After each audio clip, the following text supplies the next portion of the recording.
Chapter 3. I started in on Winn-Dixie right away, trying to clean him up. First, I gave him a bath. I used the garden hose and some baby shampoo. He stood still for it, but I could tell he didn't like it. He looked insulted, and the whole time, he didn't show me his teeth or wag his tail once.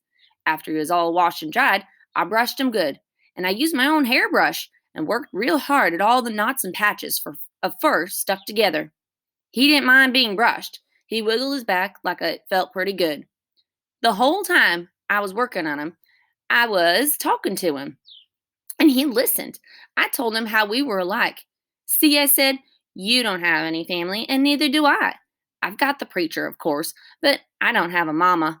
I mean, I have one, but I don't know where she is. She left when I was 3 years old. I can't hardly remember her, and I bet you don't remember your mama much either. So we're almost like orphans. Winn-Dixie looked straight at me when I said that to him, like he was feeling relieved to finally have somebody understand his situation. I nodded my head at him and went on talking.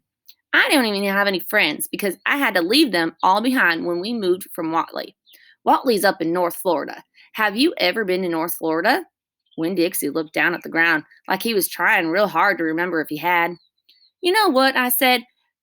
Ever since we moved here, I've been thinking about my mama extra hard. More than I ever did when I was in Watley. Winn-Dixie twitched his ears and raised his eyebrows. I think the preacher thinks about my mama all the time, too. He's still in love with her. I know that because I heard the ladies at the church in Watley talking about him. They said he's still hoping she'll come back. But he doesn't tell me that. He won't talk to me about her at all. I want to know more about her, but I'm afraid to ask the preacher. I'm afraid he'll get mad at me. Winn-Dixie looked at me hard, like he was trying to say something. What? I said. He stared at me. You think I should make the preacher tell me about my mama? Winn-Dixie looked at me so hard he sneezed. Think about it, I said. When I was done working on him, Winn-Dixie looked a whole lot better. He still had his bald spots, but the fur that he did have cleaned up real nice. It was all shiny and soft. You could see his ribs, but I intended to feed him good, and that would take care of that. I couldn't do anything about his crooked yellow teeth because he got into a sneezing fit every time I started brushing them with my toothbrush, and I finally had to give up. But the most part, he looked a whole lot better, and so I took him into the trailer and showed him to the preacher.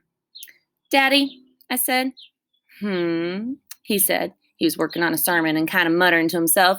Daddy, I wanted to show you the new Winn-Dixie. The preacher put down his pencil and rubbed his nose and finally looked up. Well, he said. Well, now, don't you look handsome? Winn-Dixie smiled back at the preacher. He went over and put his head in the preacher's lap. He smells nice, too, said the preacher, and he rubbed Winn-Dixie's head and looked into his eyes. Daddy, I said, real quick before I lost all my nerve, I've been talking to Winn-Dixie. Well, is that right? The preacher said, and he scratched Winn-Dixie's head. I've been talking to him, and he agreed with me that since I'm 10 years old, you should tell me 10 things about my mama. Just 10 things, that's all.